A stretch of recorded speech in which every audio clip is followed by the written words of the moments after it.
So our economy depends on petroleum, and there are some obvious disadvantages to this.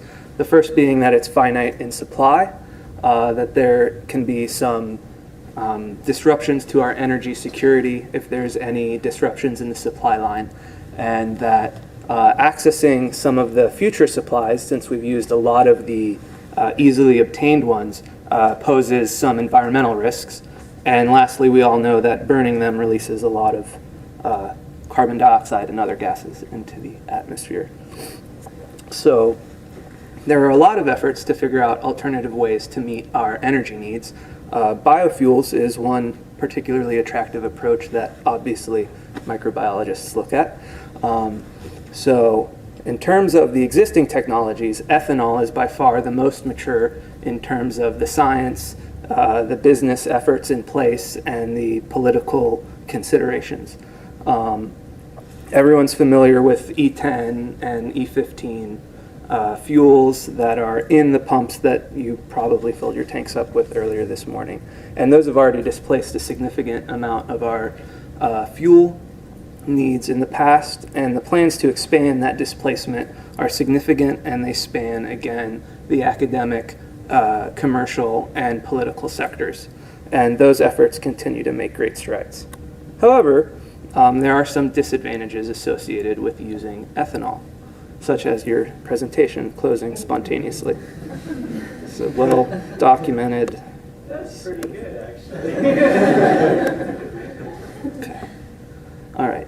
So back to some disadvantages of ethanol is that it requires some modifications to the engine of your car if you want to use it in a blend above a certain percentage. If you want to get up into the E85 regime or things like that, you're going to want a flex fuel vehicle. Ethanol is also hygroscopic, so it can absorb a lot of moisture out of the air. It needs to be blended much further downstream than butanol would need to be. Butanol, being less hygroscopic, could be pumped through existing infrastructure, and it could be blended further upstream. And then lastly, it has an energy density, a volumetric, energy content that's much closer to gasoline than ethanol is. So if there was a convenient way to make a lot of that, that could be a really attractive biofuel. So a lot of effort has gone into how to make butanol in a microbe. At the turn of the century, the other century, not this one, people were looking for microbes that made butanol, and the interest was for synthetic rubber. There's a rubber shortage, and they wanted butanol for butadiene. But then that shortage subsided, but World War I broke out, and Allied access to acetate for making acetone for munitions got cut off, so they needed acetone. And Clostridium acetobutylicum was isolated by Chaim Weizmann in early 1900s, and it's capable of producing acetone, butanol, and ethanol in the so-called ABE fermentation, which is a pretty substantial fermentation technology in history. So this is a look at the metabolism. So you can see if you're fermenting glucose, you generate your ATP and your NADH like you usually do in glycolysis, and then you need to get rid of it, assuming that you're not growing aerobically. So this is the fermentation going on here. So typically in Clostridium acetobutylicum, you have two phases of growth. You have an acidogenic phase first, in which a lot of carboxylic acids, including acetate and butyrate, are accumulated, and then a solventogenic phase where it takes those back up and then turns them into solvents. So you can see that in either case, if you're going from glucose, it's not redox balanced, which means in the absence of oxygen or in the absence of producing a different metabolite to balance your NAD and NADH cycling, going from glucose to only butyrate or butanol is not going to work. Even if all of the hydrogen that's produced, and I'll show you on the next slide, that some of this NADH can be, the NADH that's used to make butyryl-CoA, you can have the hydrogen cycle it back with hydrogenase, but it's not really convenient to get all of that to happen. So it would be nice to use a different approach. Another problem is that, well, let's see, I think I'm going to talk about it here. Okay. So another problem is that in Clostridium acetobutylicum, the enzyme that catalyzes the conversion of crotonyl-CoA to butyryl-CoA requires 2 NADH. Also, it's not very active in E. coli, and that was very rate limiting. So some alternative enzymes were investigated for catalyzing this step. One is CCRA. Embarrassingly, I don't know what bacterium that's from, but it's NADPH dependent. And NADPH is not as abundant during anaerobic growth as NADH is, so an NADH dependent one would be ideal, and trans-2-enoyl-CoA reductase does that job with that cofactor specificity, so it's ideal. However, even with that, replacing the step from crotonyl-CoA to butyryl-CoA, going to butanol would still be imbalanced. However, if we go to butyrate, it would. So that's one problem that I just described, is the redox balance of trying to ferment glucose to butanol. But additionally, it's a really toxic product to try to make. The highest tolerance that we've observed with E. coli is about 2%. And in order for this to even go, you need to generate that extra reducing potential, either by aerating it some to create a microaerobic condition in which the TCA cycle could be partially operating and generate some extra NADH, or by addition of an additional NADH source, such as formate. But the problem with that is that those are both expensive. Also, due to the high toxicity, you need to remove the butanol while you make it with something like gas stripping, and that's also very energy intensive. So the benefit with going to butyrate is that if you go from glucose just to butyrate, and if you've replaced this step that let's see, is this, yeah, there we go. Okay, so if you replace this crotonyl-CoA reductase step with TER, so that it only uses 1 NADH instead of 2, then you can get to butyrate. Let's see, you have to make 2 acetyl-CoA, and that corresponds to the production of 4 NADH, and you'll use 4 of them to get to butyrate. So the thought being that if we want to make butanol, we could, and if we can get this as a sole product in a high enough titer, we could easily chemically or electrically reduce it. Or there are also some other applications for butyrate itself, such as butyryl esters that are used in perfume industry. Butyrate itself is an additive in livestock to reduce pathogenic gut load. There are a number of other applications. So it could be a fine chemical application, and it could also be a commodity application. So as I was discussing before, you don't need to do any of the gas stripping because butyrate, let's see, did I discuss the tolerance? Okay, no, I didn't. Okay, so the redox balance is nice because you don't have to do any of this gas stripping or aeration or addition of formate, and fed batch is always cheaper to do. So if you're trying to make any kind of biotechnology, you have to think about the company that's going to use it. But lastly, for me, what makes it most convenient is that if you have a redox balanced fermentation for the production of a chemical, growth is tied directly to the production of that substance. So that makes directed evolution much easier. So first things first is I got my hands on this copy of, or some DNA from the organism that TER comes from in the papers where it was studied, which is Treponema denticola, where it was first identified to have this activity.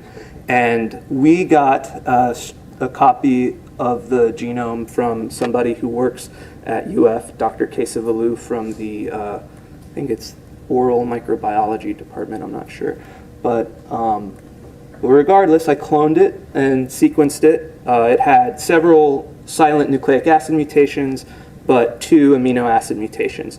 So I tested the UF allele, and I also mutagenized it back to the literature value and compared them, and the UF allele happened to be slightly more active, so I just went with that one. Yay, go Gators. So then I started trying to construct this pathway. So I used a ligation-independent approach that used recombinases to construct this. And the interesting thing is when I did the first several genes, everything worked fine. But the moment that you clone TER and get it into any kind of expression system, and this has happened with other researchers as well, something happens to the stability of the plasmid, to the phenotype of the cells. They seem less healthy, they don't like it, the plasmid doesn't hold up very well. So it was difficult to get any gene after this, because this isn't the entire pathway. This is enough to get you up to butyryl-CoA, and then I'm also using 2 enzymes to get from butyryl-CoA to the final product butyrate. So I put the next 2 genes, the phosphotransbutylase and butyrate kinase, on a different plasmid, and those 2 are compatible, so I can use those at the same time. So the very first proof of concept study that I did was to put this into an LDH mutant, and to put both of these plasmids into a LDH mutant and try to grow them in LB with glucose. They were able to consume it, and they made a very small amount of butyrate, but as you might imagine, they mostly made acetate formate and ethanol, which are the usual suspects for fermentation products. So this strain is able to grow anaerobically without my plasmids. That's something to keep in mind there. So the next step was to take a strain which had lost the ability to grow anaerobically due to perturbations to its metabolism, and then see if my pathway was able to restore growth under those conditions. Again, if it's able to, in a redox balance, take glucose and convert it into butyrate for energy for growth, then my pathway ought to restore growth. And that's what we saw. I deleted ADHE from the LDH mutant to get BEM3. It did not grow anaerobically. When I transformed these 2 plasmids into it and expressed them, it was able to grow. And from there, what I did was to just serially transfer them in what are called fleekers, which is a combination between a flask and a beaker. It's really convenient for liquid transfers and water bath incubators and whatnot. So I did several transfers with that, and within 10 transfers, it could get to almost an OD of 10 in less than 2 days and make over 100 millimolar butyrate as the major product, which was, considering the fact that the best I'd manage was a handful of millimolar for a while, that was a pretty big jump in production. However, it wasn't the sole product. It still made a little bit of succinate, and well, more than a little bit of succinate and acetate. So to address that, further mutations were made to remove the strain's ability to make those fermentation products. And I put the plasmids back into this strain, BEM8, and I started transferring it, and it did improve. It got up to about 20 millimolar butyrate, but it kind of hit a wall, and it stopped evolving after that. So what we're wondering is whether or not the conditions in the original mutant, the original anaerobic minus mutant, that still was able to make acetate and succinate, created a selective enough condition to push for butyrate, evolution of butyrate production for increased growth, but wasn't such high pressure that it couldn't grow. Whereas in this other strain that I created, it can't make any of that acetate or succinate, so it needs to do more early to get past those barriers to growth. So maybe it was a little bit too restrictive. So one thing that we looked at was, okay, well, I did all of these transfers, and ostensibly I have some mutations that arose in this strain, and my pathway was on a plasmid, so why don't I isolate those and see if anything changed with them? So I'm running out of time, but we did some restriction pattern analysis. It seems to be about a kb smaller on both plasmids, and we're going to sequence those, but I don't have any data to tell you about that. And if we don't see anything else interesting going on with those, we'll also look at the sequence data. We'll start sequencing the BEM3 strain that I transferred and saw the increased production in. So I re-isolated those plasmids that I told you about that we're going to sequence. Those are back in the new strain that should not be able to make any of the side products I saw before, and I'm currently trying to evolve those or just transfer them and see if those evolved plasmids are able to confer a higher butyrate production phenotype on my developed strain, or if it was something that happened in the chromosome, or sequence the plasmids and maybe the strain, and then also try to optimize transcriptional regulation using promoter library searches. And with that, I would like to thank the members of my lab and my supervisory committee and everyone in the microbiology department. Thank you.